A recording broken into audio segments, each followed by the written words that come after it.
Hello there and welcome to round 4, the final, long-anticipated instalment in the epic battle of SableCaught versus the simplification of gender. In the red corner, Ben creates a witty, entertaining, occasionally troublesome show watched by hundreds of thousands across the globe. In the vaguely washed out teal corner, Stevie paws somewhat ineffectually at his sleeve.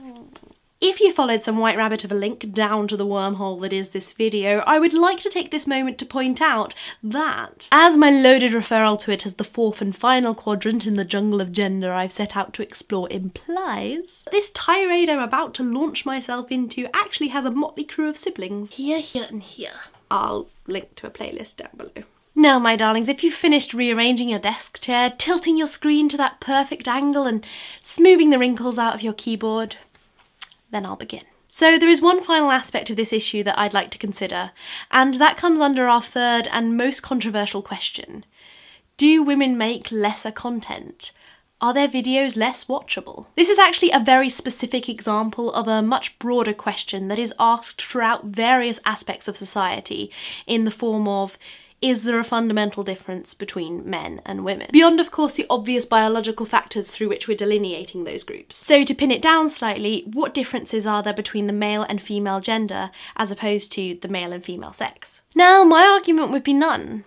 Intrinsically. But then my argument is that intrinsically, gender is not a binary state, that intrinsically no set of personality traits should necessarily belong to any specific sex. But our identities, as we attempt to understand them, are formed through adherence to, reaction against, and the evolution of certain socially shared labels, and gender, along with race, nationality, class, etc., is one of them. It's basically the view put forwards by third-generation gender theorists such as Judith Butler in her work Gender Trouble. That is that even now, recognising that gender concepts are constructed, we continue to parody them and adopt them so as to fit in, so as to identify as such, so as to understand ourselves. So I'm not saying that women as a gender are in any way necessarily different to men, but I believe a lot of people in self-identifying as women adopt traits they consider appropriate to this gender, that in fact they don't even necessarily adopt these traits consciously. In this way, there may be common themes in the manner many who self-identify as women on YouTube create videos or present themselves in those videos. An example of this I would give you is one I touched upon in the second video in this series, that considering audiences. That is of women not being allowed to be seen to be seeking widespread male attention. This translates as women not being allowed to appear too provocative,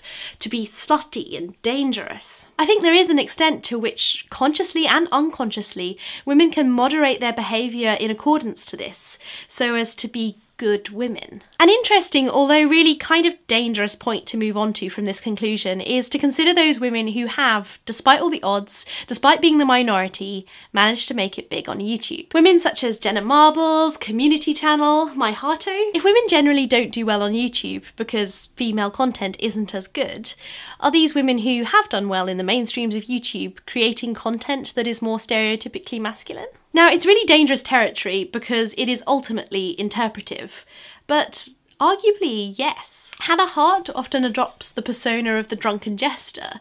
Jenna Marbles, she can swear, she can be quite loud, she can be quite confrontational. Natalie Trang can often be seen to make jokes and innuendo which is quite laddish. Now, I'm not sure how far through I would argue this, but I definitely think there are some points to consider there. If we do enter into ideas of performative gender, there are two things we must consider. Firstly, there needs to be recognition of gendered norms, and those need to be broken down so that personality traits are seen as belonging to no specific sex. That you, regardless of biology, should be able to adopt whichever aspects of self you consider most comfortable. The other side of it is the historical alignment of those stereotypically masculine traits with the superior and ultimately with the public sphere. For a long time, men's place was seen to be the public sphere, whereas women were seen to occupy domestic, private realms. As such, an element of the success behind Jenna, Natalie and Hannah could be that women who display masculine traits are generally better received, because we have a long established association that these are watchable traits. It could be agree that there is a certain extent to which we consider feminine traits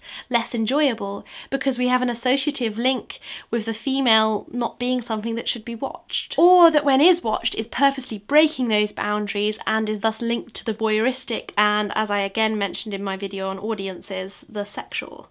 I would say ultimately the main reason, considering all those elements of gendered interaction I've talked about across this series, and do think are important with regards to women and fame on YouTube, it is the double-edged sword of the masculine being aligned with the public and the enjoyable, combined with women still adopting performative aspects of the female gender which are considered less entertaining and less watchable, which have led to men dominating the highly subscribed mainstream avenues of YouTube. Gender studies still needs to continue. They need to further do away with performative aspects of gender that people consciously and unconsciously feel the need to adopt. And the public needs to be less tied to the masculine as it historically is. The feminine needs to be considered watchable too, in ways that don't subvert it as lesser trash or just sexual.